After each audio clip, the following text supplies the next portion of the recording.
I met Elena when we were both in our late 20s, just starting to carve out careers and lives for ourselves. She was an architect, her creativity spilling over from the designs she crafted to the way she spoke, dressed, and even how she moved. Everything about her was elegant, deliberate, like she had been sculpted by some master artist. I, on the other hand, was just a guy trying to make a name for myself in the world of finance. It wasn't the most glamorous profession, but it paid well, and I was good at it. We met at a friend's wedding, one of those rare moments where you could feel the spark the instant your eyes locked.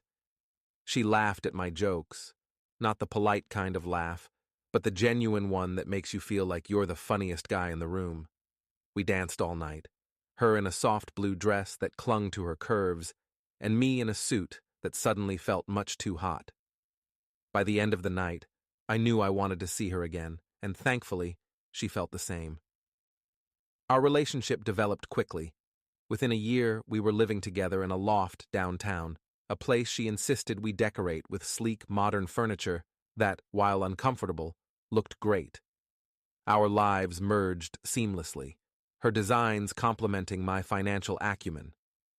We weren't just a couple, we were a team, building something together, something that felt unbreakable. Elena was always busy, her projects taking up most of her time. I admired her dedication, though there were moments when I wished she would slow down, spend more time with me, but I figured that was just the price of being with someone so passionate about their work. I was busy too, after all, and we found our rhythm in the chaos. But there were signs, little things that didn't add up. Late nights at the office that turned into even later dinners with clients. Business trips that seemed unnecessary. At first, I dismissed them. We were both professionals, and I understood the demands of our careers. But there was something in her eyes, a glint of something I couldn't quite place. Guilt, maybe, or perhaps just the exhaustion of juggling too many things at once. I remember one night in particular. I had come home early, hoping to surprise her with dinner. The loft was dark, the only sound the hum of the refrigerator. I texted her, asking when she'd be home, and the reply came much later than expected. "Sorry, running late, don't wait up." She finally walked in just past midnight, looking flustered, her hair disheveled in a way that didn't match her otherwise impeccable appearance. I asked her about her day, trying to keep my voice casual, but I could feel the tension crackling in the air. She gave me some vague answer, something about an unexpected meeting that ran long. I wanted to press her for details, but the look in her eyes stopped me. Instead, I let it slide, convincing myself that I was just being paranoid. But the doubts had been planted. I started noticing other things. Calls that she would take in another room, emails she would quickly close when I walked by. I began to feel like an outsider in my own marriage, a spectator watching my life play out from a distance. I didn't want to believe that there was anything wrong, but the evidence was piling up. And then there was the perfume, a scent I didn't recognize on her clothes when she came home one night. It wasn't hers, and it wasn't mine. My heart sank, a pit forming in my stomach. I didn't ask her about it, couldn't bring myself to. Instead, I went to bed that night with a knot in my chest, a growing suspicion gnawing at the edges of my mind. The next day, I found myself checking her phone when she was in the shower. It was something I never thought I would do, a line I never wanted to cross. But there I was, scrolling through her messages, looking for anything that might confirm what I was dreading. There were no obvious signs, nothing that screamed infidelity, but there was one name that kept popping up: Mark. I had heard of him before, one of her colleagues, but I never paid him much attention. But now, every mention of him felt like a dagger. The messages weren't explicit, nothing that would hold up in a court of law, but the tone was too familiar, too warm. My chest tightened with each word, each smiley face they exchanged. I closed the phone and sat on the edge of the bed, my mind racing. Had she been lying to me this whole time? Was I just some fool, blinded by love, while she carried on with another man? I wanted to confront her, demand answers, but I knew I needed more. Something concrete, something undeniable. So, I waited, pretending everything was normal, while my insides twisted into knots. Every time she left for work, I wondered if she was going to meet him. Every time she was late coming home, my mind conjured up images I didn't want to see. I was losing sleep, losing focus at work, but I couldn't stop. I needed to know the truth, no matter how much it hurt. A few weeks passed, and I tried to convince myself that it was all in my head. I told myself that I was being paranoid, that Elena wouldn't do something like that, but the doubts kept creeping in, no matter how hard I tried to push them away. Then, one day, I got a call from my boss asking me to attend a last-minute conference out of town. It wasn't something I could refuse, so I packed my bags and left the same evening. I was supposed to be gone for a few days, but the entire time, I couldn't stop thinking about Elena. Every time my phone buzzed, I hoped it was her checking in, but the messages were few and far between. It wasn't like her to be so distant. On the last night of the conference, I couldn't take it anymore. I told my boss I had to head home early due to a family emergency and caught the first flight back.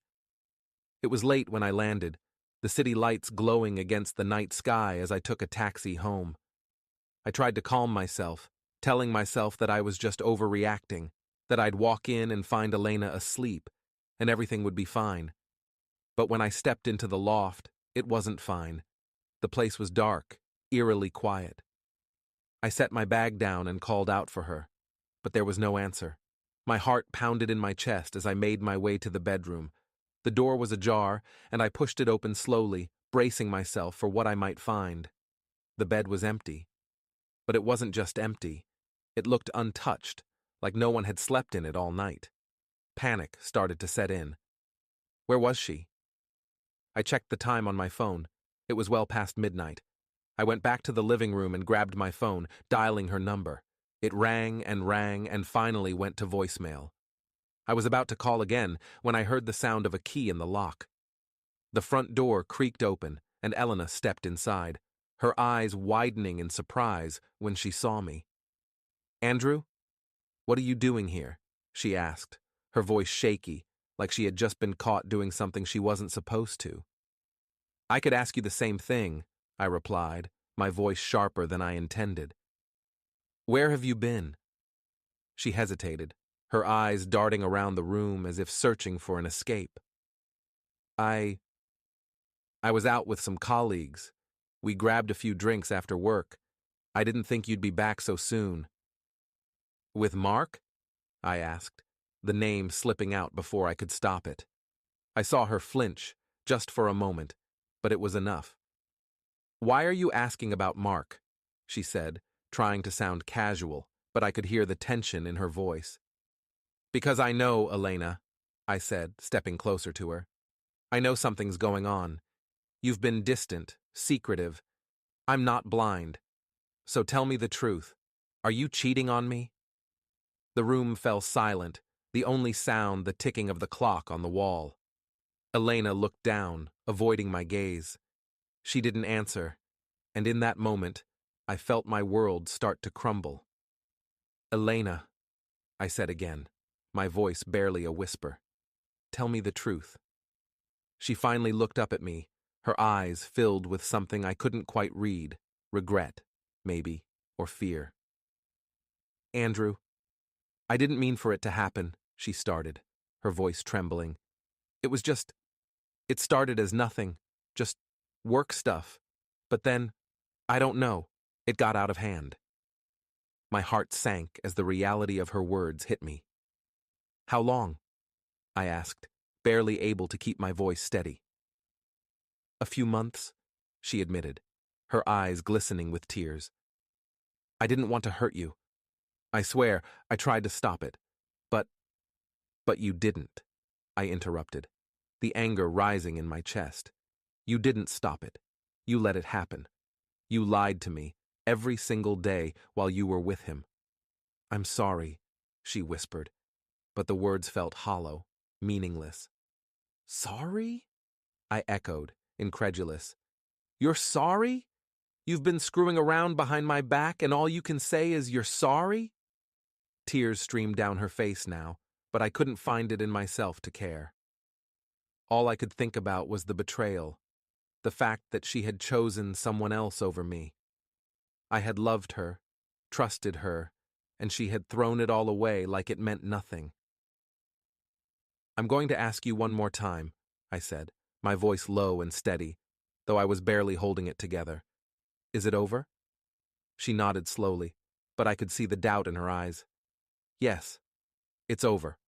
I ended it. Call him, I said suddenly, surprising even myself with the demand. What? She asked, confused. Call him right now, I repeated.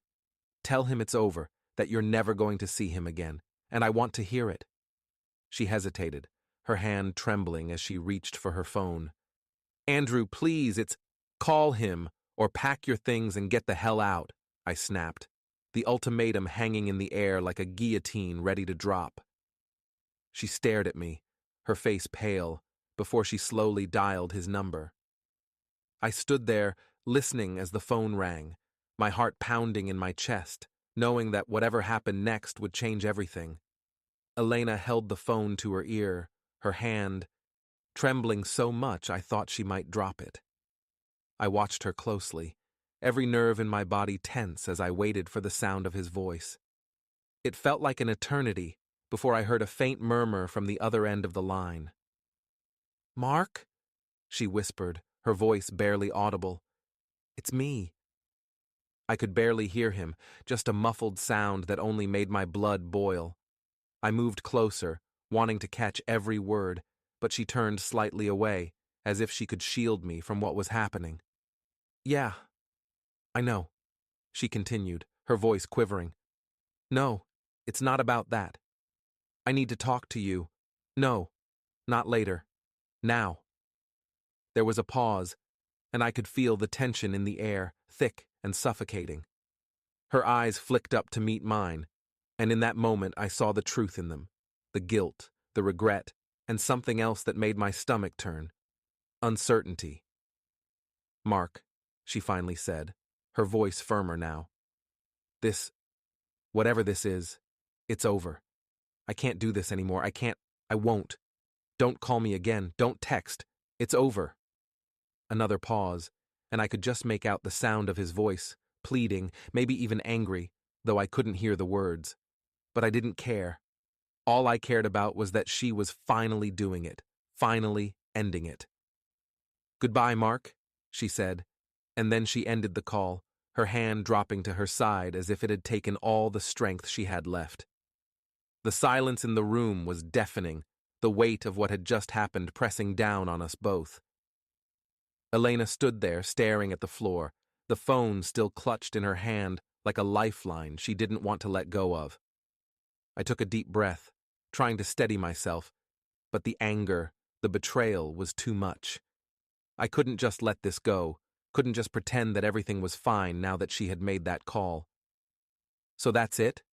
I asked, my voice cold. You just say it's over and we're supposed to move on like nothing happened? She looked up at me, her eyes red and swollen from crying. Andrew, No, I cut her off, my voice rising. You don't get to explain this away, Elena. You don't get to make excuses. You've been lying to me for months, sneaking around with him behind my back. How the hell am I supposed to just forget that? I'm not asking you to forget, she said, her voice small and broken. I know I've hurt you, more than I can ever make up for. I know I've ruined everything, but I love you, Andrew. I do, and I'm so sorry for what I've done. Love? I spat, the word tasting bitter in my mouth. You call this love? Sneaking around, lying, betraying everything we had? That's not love, Elena. That's the furthest thing from it. She flinched at my words, tears welling up in her eyes again. I know, she whispered. I know, and I don't expect you to forgive me. But I need you to know that it's over, that I want to fix this, to fix us. Fix us? I repeated, disbelief coloring my tone. You think a few words are going to fix this? You think I can just trust you again after this? I'm willing to do whatever it takes, she said, stepping closer to me, her hands reaching out as if to touch me, to comfort me. But I pulled back, the space between us feeling like an insurmountable chasm. Don't, I said, shaking my head. Don't touch me. She stopped, her hands dropping to her sides, and for a moment I saw her completely break. The strong, confident woman I had fallen in love with was gone, replaced by someone fragile, someone desperate. But I couldn't bring myself to feel pity for her, not after everything. I'm staying at a hotel tonight, I finally said, my voice flat, devoid of emotion. I need time to think about what happens next. Her eyes widened in panic. Andrew, please don't go. We need to talk about this, to figure out how we can... There's nothing to figure out right now, I interrupted. I can't even look at you without wanting to scream. So just let me go. She didn't say anything as I walked past her, grabbing my bag and heading for the door. The silence between us was heavy, oppressive, and I could feel her eyes on my back as I left the loft. I didn't look back, couldn't look back. All I knew was that I needed to get out, to clear my head, to decide if this was something I could ever move past. But as I stepped out into the cool night air, a thought kept running through my mind, one that I couldn't shake. Could I ever trust her again? And even if I could, would I ever be able to forgive her? The hotel room was sterile and cold, the kind of place that offered no comfort, just a bed and 4 walls to keep you from falling apart. I dropped my bag on the floor and sank onto the edge of the bed, staring at the bland, impersonal decor. My mind was spinning, racing through everything that had happened. Elena's face, her voice, the way she had looked at me with those tear-filled eyes, it all haunted me, but not enough to push away the anger gnawing at my insides. I poured myself a glass of water. From the pitcher on the nightstand, my hand shaking as I lifted it to my lips. The cool liquid did nothing to soothe the burning in my throat, and I set the glass down, running a hand through my hair. I felt like I was caught in some kind of nightmare, one where I couldn't wake up, where the reality of my wife's betrayal was just beginning to sink in. My phone buzzed on the bed beside me, and I picked it up, half expecting it to be Elena again, pleading for me to come home to talk. But it wasn't. It was a message from David, a close friend of mine who had been through a divorce a couple of years ago. He had heard something was up and was reaching out. Heard you're staying at a hotel. Everything all right? I stared at the message for a long time, unsure of how to respond. I wasn't ready to explain the mess my life had become, but at the same time, I didn't want to be alone. Not tonight. No, I typed back, my fingers moving slowly over the screen. Elena's been cheating on me. There was no immediate reply, and I felt a sharp pang of regret for telling him. I wasn't ready to say it out loud, to admit it to anyone. But before I could take the message back, my phone buzzed again. Damn. I'm sorry, man. Do you want to talk about it? Not really, I replied, then added, but I don't want to be alone either. David's response came almost immediately. Meet me at the whiskey room? It's late, but I'll grab a booth. I hesitated for a moment, then agreed. It wasn't far from the hotel, and a few drinks sounded like exactly what I needed to numb the pain, even if just for a little while. The bar was dimly lit, the kind of place where the air hung heavy with the scent of whiskey and regret. David was already there when I arrived, sitting in a corner booth with a glass in front of him. He looked up when I walked in, his face a mixture of concern and empathy. Hey, he said, sliding a glass across the table toward me as I sat down. I figured you might need this. Thanks, I muttered, taking a long sip of the whiskey. It burned on the way down, but I welcomed the pain, anything to distract me from the chaos in my head. We sat in silence for a while, the noise of the bar around us fading into the background. David didn't press me to talk, and for that, I was grateful. He had always been good at reading people, knowing when to push and when to back off. After what felt like an eternity, I finally broke the silence. She called him, right in front of me. Said it was over. David nodded, taking a sip from his glass. And do you believe her? I shook my head, staring down at the amber liquid swirling in my glass. I don't know what to believe anymore. I thought I knew her, but now I feel like I don't know anything. He sighed, leaning back in the booth. It's a tough spot, man. You've got to decide if you can trust her again, if you can rebuild. But don't rush it. Take the time you need to figure out what you really want. What if I can't forgive her? I asked, the words spilling out before I could stop them. What if this is it, and there's no coming back from this? Then you'll know, David said simply. You'll know that it's time to walk away. But you have to be sure, really sure, before you make that decision. Don't let anger make the choice for you. I nodded, though his words offered little comfort. The truth was, I didn't know if I could ever forgive her. The betrayal cut too deep, left a wound that I wasn't sure would ever heal. We talked for a while longer, though the conversation felt distant, like I was floating above it, not really present. David shared stories from his own divorce, how he had struggled with the same questions, the same doubts. But in the end, he had known what he needed to do, and he had done it. I can't tell you what's right, he said as we finished our drinks. But I can tell you that whatever you decide, you'll get through it. It won't be easy, but you'll come out the other side. You're stronger than you think. Maybe, I replied, though I didn't feel strong. I felt like a man who had lost everything, who was adrift in a sea of uncertainty with no idea which way to swim. When we finally parted ways, I felt a little steadier on my feet, though the ache in my chest hadn't diminished. David's words lingered with me as I made my way back to the hotel, echoing in the silence of the empty streets. As I lay in bed that night, staring at the ceiling, I tried to picture a future where Elena and I could move past this, where we could rebuild what was broken.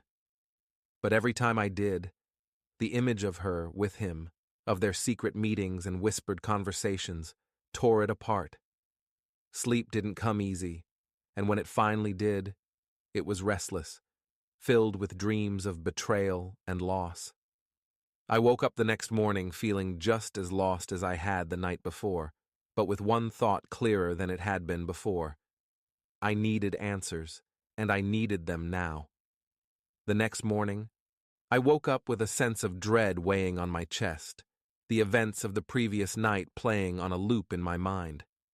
The hotel room was bathed in early morning light, but it did nothing to brighten the darkness I felt inside.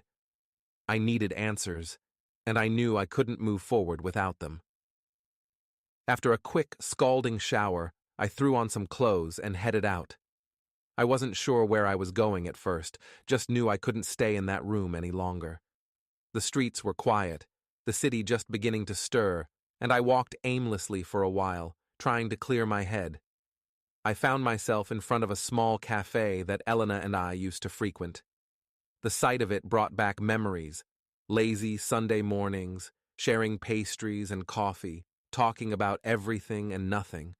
But those memories were tainted now, overshadowed by the knowledge that she had shared parts of herself with someone else. I couldn't go in, couldn't face those ghosts, so I kept walking. Eventually, I ended up at a park not far from our loft, a place where we'd spent many afternoons together. The irony wasn't lost on me. I was drawn to all these places where we had been happy, yet now they only served as reminders of the life that was crumbling around me. I found a bench and sat down, staring out at the trees swaying gently in the breeze, the people jogging by, completely oblivious to the turmoil in my life. My phone buzzed in my pocket, jolting me out of my thoughts.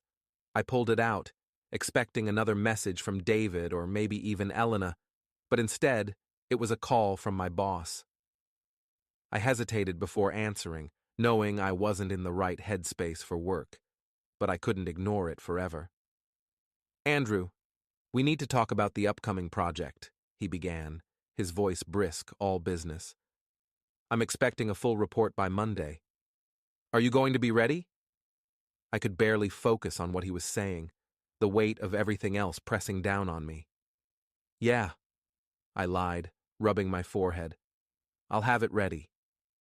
"Good," he said, not noticing, or maybe not caring, that something was off. "This is an important client. We can't afford any mistakes." I mumbled something in agreement, and he hung up, leaving me feeling even more disconnected from the life I was supposed to be living.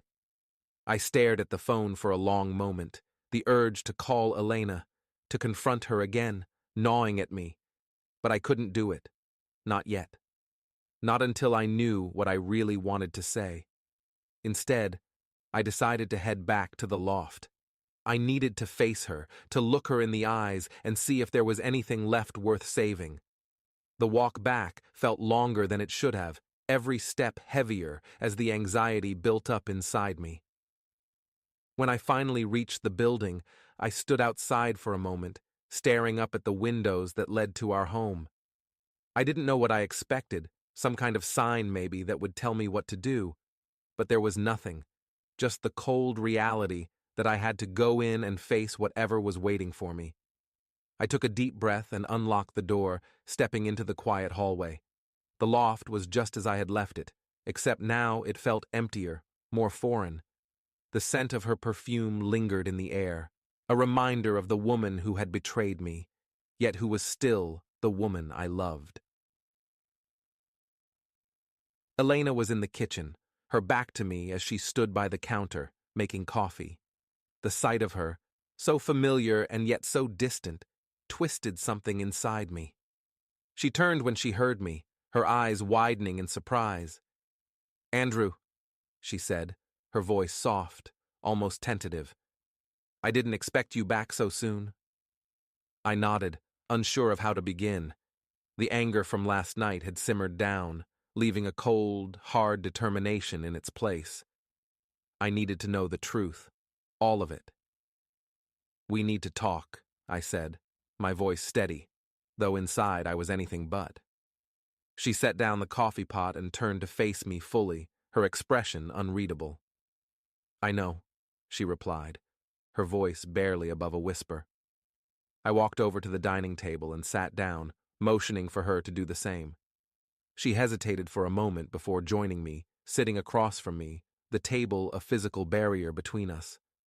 The silence was suffocating, neither of us willing to speak first, both knowing that whatever came next would be the point of no return. "Elena," I began, my eyes locking onto hers, searching for any hint of the woman I had fallen in love with. "I need to know everything. No more lies, no more half-truths.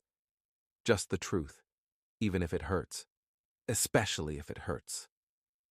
She looked down at her hands, clasped tightly together on the table. "I understand," she said after a long pause. "You deserve that much." I waited, my heart pounding in my chest as she gathered herself, clearly struggling with how to begin. Finally, she looked up at me, her eyes filled with a sorrow that cut straight through me. "It started about 6 months ago," she admitted, her voice shaky. "We were working on a big project, and we spent a lot of late nights together. It was innocent at first, just two colleagues trying to get the job done. But then, things changed. I don't even know when or how exactly, but it just happened." I felt a lump forming in my throat, but I forced myself to stay calm, to let her finish. "Mark, he was charming, attentive. He noticed things, little things, like when I was stressed or tired. He'd bring me coffee, stay late to help out, and I guess I started to rely on him, emotionally, more than I should have." She looked away, unable to meet my gaze. "And then one night, after we finished a particularly tough deadline, we went out for drinks.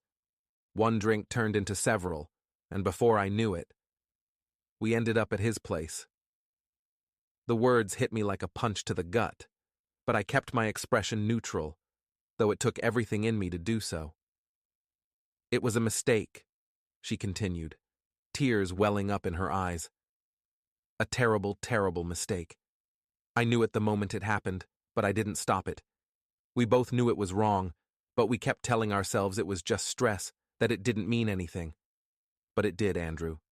It did mean something, and I was too weak to stop it.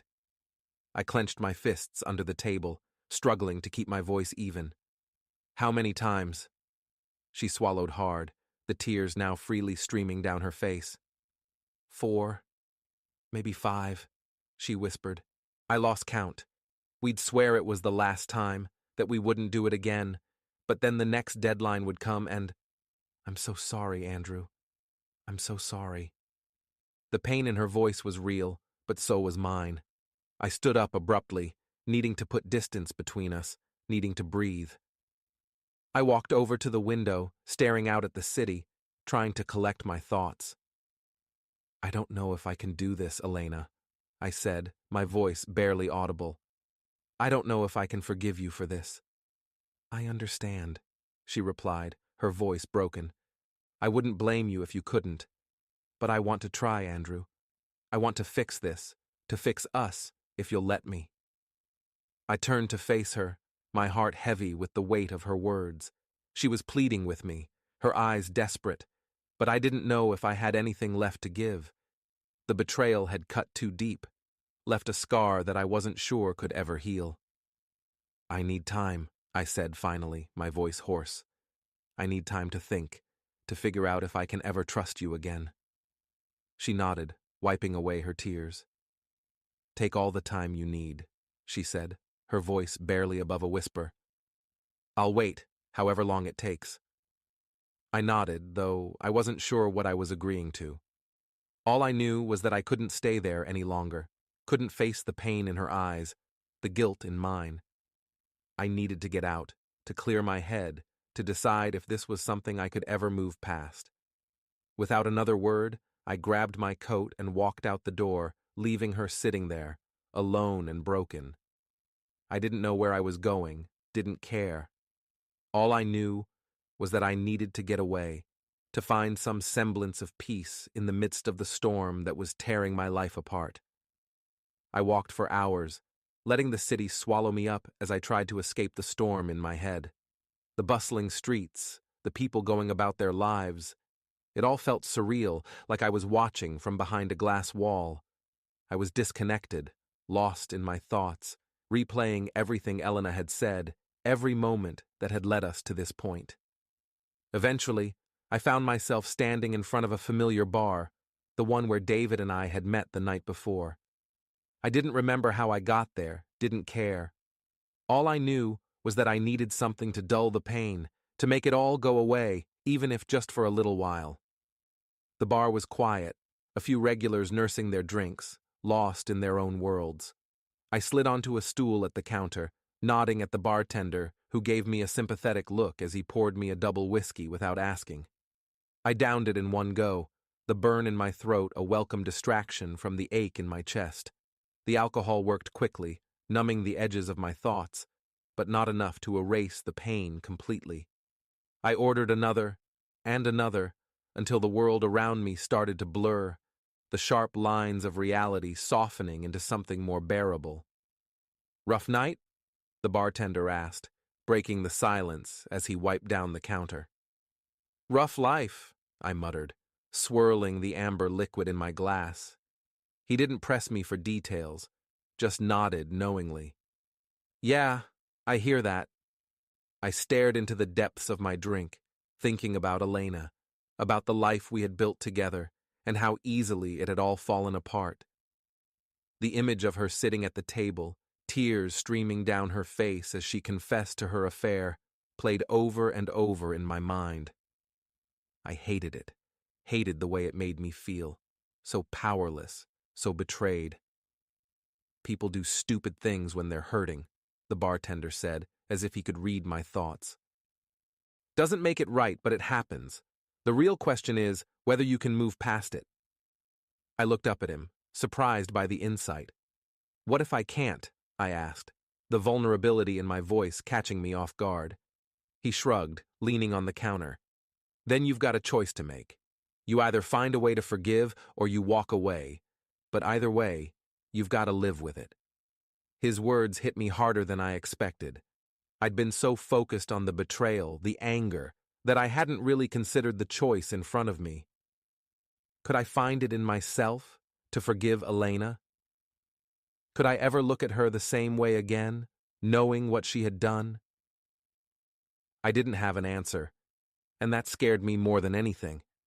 I finished my drink and ordered another, the alcohol loosening my tongue, making me more open than I would normally be with a stranger. I told the bartender bits and pieces of what had happened, not the whole story, but enough for him to get the gist. He listened quietly, offering no judgments, just a sympathetic ear. "Sounds like you're stuck between a rock and a hard place," he said when I finished. "But you're not the first, and you won't be the last. Sometimes there's no right answer, just the one you can live with." His words echoed in my mind as I left the bar, the alcohol making me feel unsteady on my feet. I didn't want to go back to the hotel, didn't want to be alone with my thoughts, but I didn't have anywhere else to go. I wandered the streets aimlessly, the cold night air sobering me up just enough to realize how lost I really was. As I walked, I found myself thinking about the life Elena and I had shared, the good times, the laughter, the love that had once been so strong between us. It wasn't perfect. No marriage is. But it had been ours, something we had built together. And now it felt like it was slipping through my fingers, and I didn't know how to hold on. I ended up back at the park, the one near our loft, the one where we had spent so many happy afternoons. I sat down on the same bench as before, staring out at the darkened trees, the empty pathways. It felt like a different world, one where the memories of us had been replaced by the cold, hard reality of what had happened. As I sat there, my phone buzzed in my pocket. I pulled it out, half expecting it to be another message from David or maybe even Elena, but it wasn't. It was a number I didn't recognize, but something about it made my heart skip a beat. I hesitated for a moment before answering, the voice on the other end confirming my worst fears. "Andrew?" It was Mark. A surge of anger seared through me, my hand tightening around the phone. "What the hell do you want?" There was a pause, and I could hear the hesitation in his voice. "I'm not trying to cause more trouble," he said. I need to talk to you." "Talk?" I spat, barely able to contain my rage. "What the hell do we have to talk about, Mark?" "Please, just listen," he pleaded. "I'm not trying to make excuses, but I want to explain. It wasn't supposed to happen like this. It wasn't supposed to happen at all." I laughed bitterly, the sound harsh in the quiet night. "And yet, it did." "I know," he said, his voice filled with regret. "And I'm sorry. I'm so damn sorry. But there's more to this than you know, and I think you deserve to hear it." I closed my eyes, trying to steady my breathing, trying to decide whether to hang up or let him continue. Part of me didn't want to hear another word from him, but another part, a darker, more curious part, wanted to know what he had to say, wanted to know what else there could possibly be. "Fine," I said through gritted teeth. "Talk, but this better be good." There was a long pause, and I could almost hear him gathering his thoughts, trying to find the right words. "It wasn't just about the SX," Mark began, his voice low, almost hesitant. "It was about something else, something I think you need to know. Elena, she was falling apart, Andrew. She didn't want to admit it, not to you, not to anyone, but I saw it. I saw how she was struggling, how much pressure she was under. And I tried to help. At first, that's all it was. Just trying to help." I clenched my jaw, the anger simmering just beneath the surface. "Help? Is that what you call sleeping with another man's wife?" "No," he admitted, his voice strained. "That was a mistake, a terrible mistake. But she was hurting, Andrew. and I don't think you ever realized just how much." His words cut deep, and I hated that they did. Hated that he was making me doubt myself, making me question whether I had been blind to Elena's pain. "She told me she didn't want to burden you," Mark continued, his voice softer now. "That she didn't want to add to your stress. So she kept it all inside, and it ate away at her. And I was there when she finally broke. I didn't know what to say, didn't know what to think. Was this true? Had Elena been suffering in silence while I was too wrapped up in my own life to notice? Or was this just another lie, another attempt to justify what they had done? "What do you want from me, Mark?" I asked, my voice tight with barely controlled rage. "What's the point of this conversation?" "I don't expect you to forgive me," he said quickly. "And I don't expect you to forgive her either. But I thought you deserved to know the truth. The whole truth." I was silent for a long moment, the weight of his words pressing down on me, making it hard to breathe. "Is that all?" I finally asked, my voice cold, detached. "Yes," he said, sounding defeated. "That's all. I'm sorry, Andrew. For everything." I didn't respond, just ended the call and let the phone drop into my lap. I sat there for what felt like hours, the night growing colder around me, the weight of Mark's words settling over me like a shroud. Had I failed Elena in some way?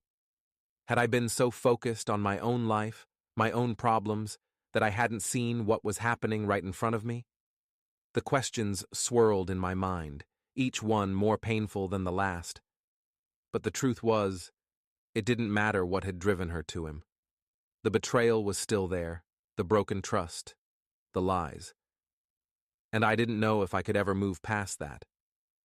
Eventually, the cold became too much, and I forced myself to get up, to start walking again, even though I had no destination in mind. The city lights blurred around me, and for the first time in my life, I felt truly lost.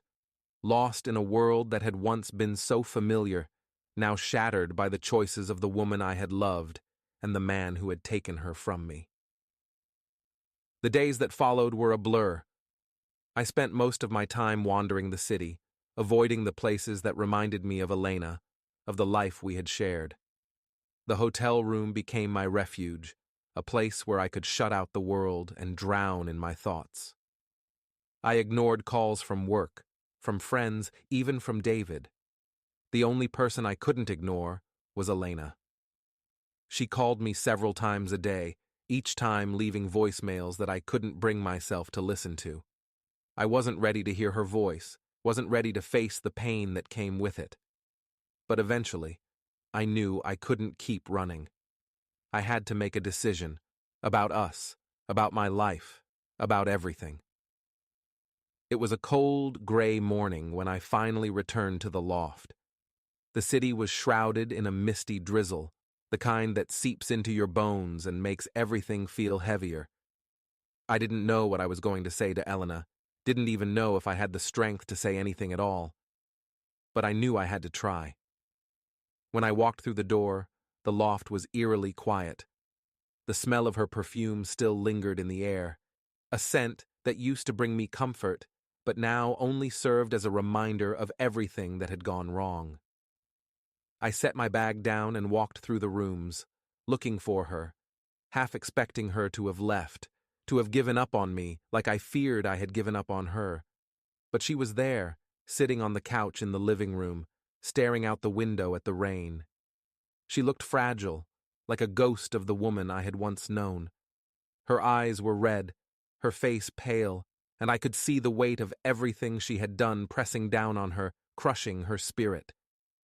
When she heard me, she turned, her eyes locking onto mine, and I saw the fear in them, the fear that I had come to tell her it was over, that I was leaving for good. "Andrew," she said, her voice trembling as she stood up, "you're back." I nodded, not trusting myself to speak just yet. I could see the hope flickering in her eyes, hope that I wasn't sure I could fulfill. But I had to try, had to be honest with her and with myself. "Elena," I began, my voice rough from days of silence. "We need to talk." She nodded, her hands twisting nervously in front of her as she waited for me to continue. I could see how much she wanted to reach out to me, to close the distance between us, but she held back, knowing that I needed space. "I've been doing a lot of thinking," I said slowly, choosing my words carefully. "About us, about what happened, about whether or not we can move past this." She bit her lip, her eyes filling with tears, but she didn't interrupt. She just waited, letting me say what I needed to say. "I don't know if I can ever forgive you, Elena," I said, the truth of it hitting me as I spoke the words. "The betrayal, the lies, they've changed everything. I'm not the same person I was before this, and neither are you." A tear slipped down her cheek, but she didn't wipe it away. She just nodded, accepting my words, even though I could see how much they hurt her. "But," I continued, my voice softening, "I also know that I can't just walk away without trying. I can't just throw away everything we've built, everything we've been through, without at least trying to find a way back to each other." Her eyes widened, and for a moment, I saw the woman I had fallen in love with all those years ago, the woman who had been my partner, my confidant, my everything. "I want to try," I said, my voice firm despite the uncertainty I felt. "But it's going to take time, and it's going to be hard. I don't know if we'll ever get back to what we were, but I think we owe it to ourselves to try." Elena let out a shaky breath, relief flooding her features as she took a hesitant step toward me. "Andrew, I held up a hand, stopping her. "But I need you to understand something, Elena. This can't be fixed overnight. There's a lot of hurt, a lot of anger, and it's going to take time for me to trust you again. I need you to be patient, to give me the space I need to figure this out." She nodded quickly, tears streaming down her face now. "I will. I'll do whatever it takes, Andrew. I just want to be with you. I'll wait as long as you need."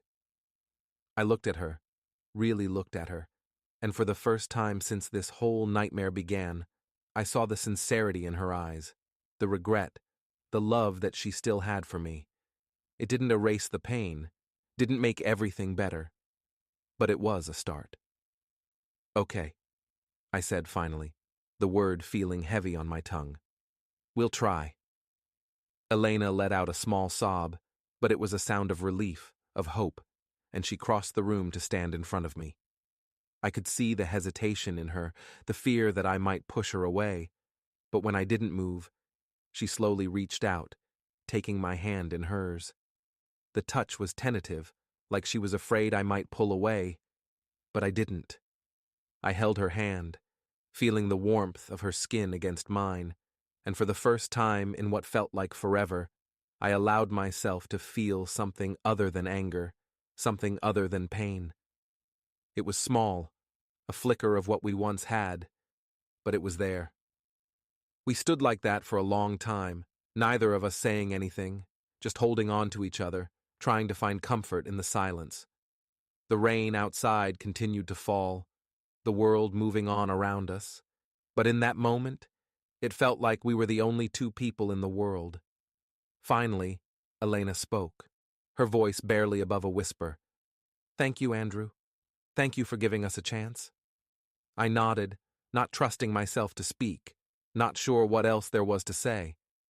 There were no promises, no guarantees, just the fragile hope that maybe, somehow, we could rebuild what had been broken. As I looked into her eyes, I saw that same hope reflected back at me, and for the first time in weeks, I allowed myself to believe that maybe, just maybe, we could find our way back to each other. It wouldn't be easy, and it wouldn't be quick. There were wounds that needed time to heal, trust that needed to be rebuilt, and a lot of work ahead. But as we stood there, holding on to each other in the quiet of our home, I knew that we were both willing to try. And for now,